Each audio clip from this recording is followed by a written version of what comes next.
అట్లా కూడా వచ్చిన వీడియో కూడా తీసుకుంటాం. మీరు ఇంకా ఉన్న వాళ్ళు వచ్చేసి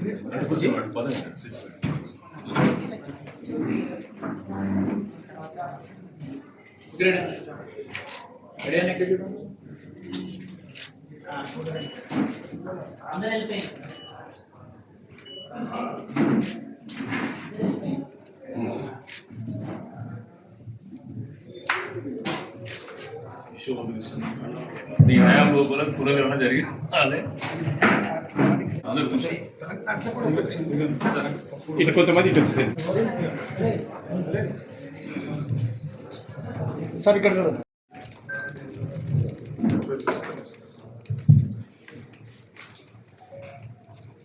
చూడండి. ఇక్కడ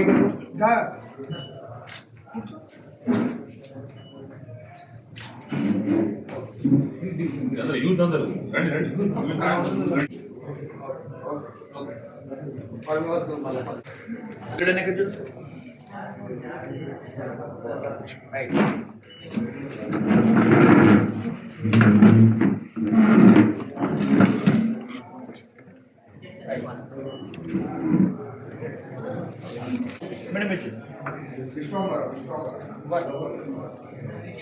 యువకులు వరంగల్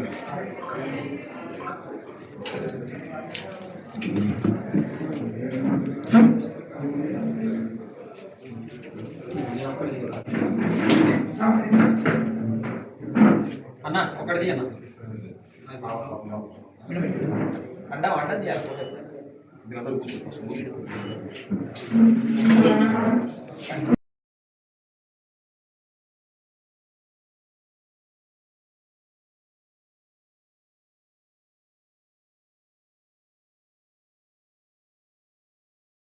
అవకాశం ఇచ్చారు.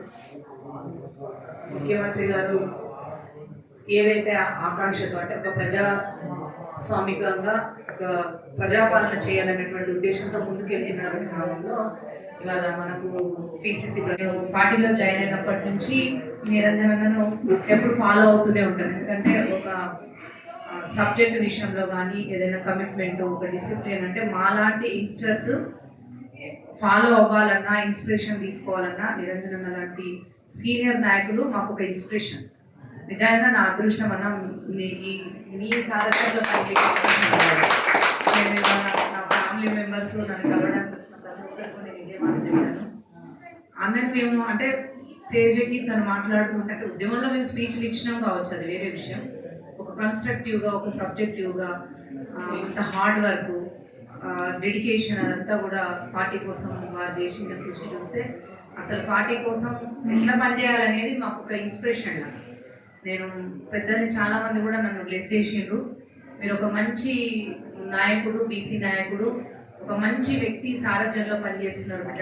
ఎవరో పార్టీలకు అతీతంగా ఉన్నోళ్ళు, ఏళ్ల నుంచి మమ్మల్ని అబ్జర్వ్ చేస్తున్న వాళ్ళు, వాళ్ళు ఫోన్ చేసి నాకు చెప్తా ఉంటే నిజంగా చాలా హ్యాపీ అనిపించింది. ఇప్పుడు ఈ సందర్భంగా షేర్ చేసిన అవకాశం వచ్చింది. అన్న సారథ్యంలో ఖచ్చితంగా మేము పనిచేస్తాము. వారు ఎట్లా నిర్ణయాలు తీసుకుంటారు, ఎట్లా గ్రౌండ్ వర్క్ అనేది మాకు దిశానిర్దేశం చేస్తారు. అట్లనే మీ అందరు కూడా ఇప్పుడు మీరు ఇక్కడ వచ్చారంటే చాలామంది బీసీ నాయకులు మన వాళ్ళు వచ్చి వెళ్ళారు. వాళ్ళందరూ ఆకాంక్ష కూడా ఒకటే అన్న, ఒక నియమ నిబద్ధతతోటి ఒక నిజాయితీగా హార్డ్ వర్క్ చేసే ఒక నాయకుడికి ఇలా కమిషన్ చైర్పర్సన్ అయ్యింది కాబట్టి ఖచ్చితంగా మా ఆశలు నెరవేర్తాయి అని అనుకుంటున్నాం తల్లి.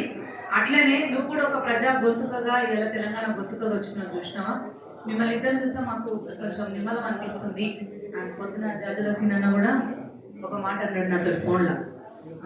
ఒక మంచి అన్నకి చైర్మన్ ఇచ్చిండ్రు, మా చెల్లెకి మెంబర్ ఇచ్చిండ్రు, ఇక మాకు ఏది కావాలన్నా మీ దగ్గరకు వచ్చి మేము మాట్లాడుకోవచ్చు, మేము పోరాటం చేయాల్సిన అవసరం ఉండదు ఇక అనేటువంటి మాట అనడం నాకు చాలా గొప్పగా అనిపించింది అన్న. నేను ముఖస్థితికి ఎప్పుడు మాట్లాడాను. సో ఇంత గొప్ప అవకాశం నాకు రావడం, మీరందరూ వచ్చి అభినందించడం, మరొక మారు మేము అన్న సారథ్యంలో పనిచేసే అవకాశం దక్కడం మా అదృష్టంగా భావిస్తున్నాం. ఖచ్చితంగా అందరూ కంఫర్టబుల్గా ఫీల్ అవ్వండి ఏది చెప్పాలనుకున్నా. ఎందుకంటే పైన రాహుల్ గాంధీ గారు కావచ్చు, కింద రేవంత్ రెడ్డి గారు కావచ్చు, మిగతా మంత్రివర్గం అంతా కూడా ఎలా తెలంగాణ రాష్ట్రంలో బీసీల పట్ల వ్యవహరించాల్సినటువంటి శైలి ఏంటి, అన్ని రకాలుగా మనం ఎలా ముందుకెళ్ళాలి అనే దాన్ని కూలంకుషంగా చర్చించి ముందుకు తీసుకెళ్లేటువంటి ప్రయత్నం చేస్తున్నారు. అందులో భాగంగా మమ్మల్ని అపాయింట్ చేశారు. సరే, ఇది గవర్నమెంట్కు అతీతంగా ఉన్న, గవర్నమెంట్లో భాగమై ఉన్న మన కాన్సెప్ట్ ఒక్కటే, కేవలం అభ్యున్నతి కోసం, బీసీల అభ్యున్నతి కోసం పనిచేయడం.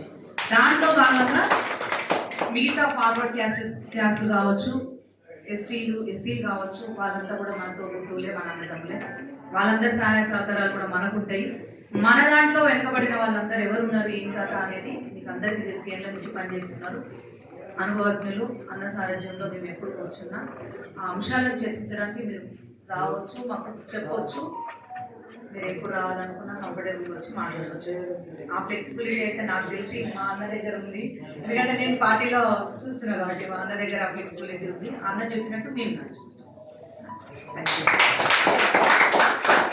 యూ.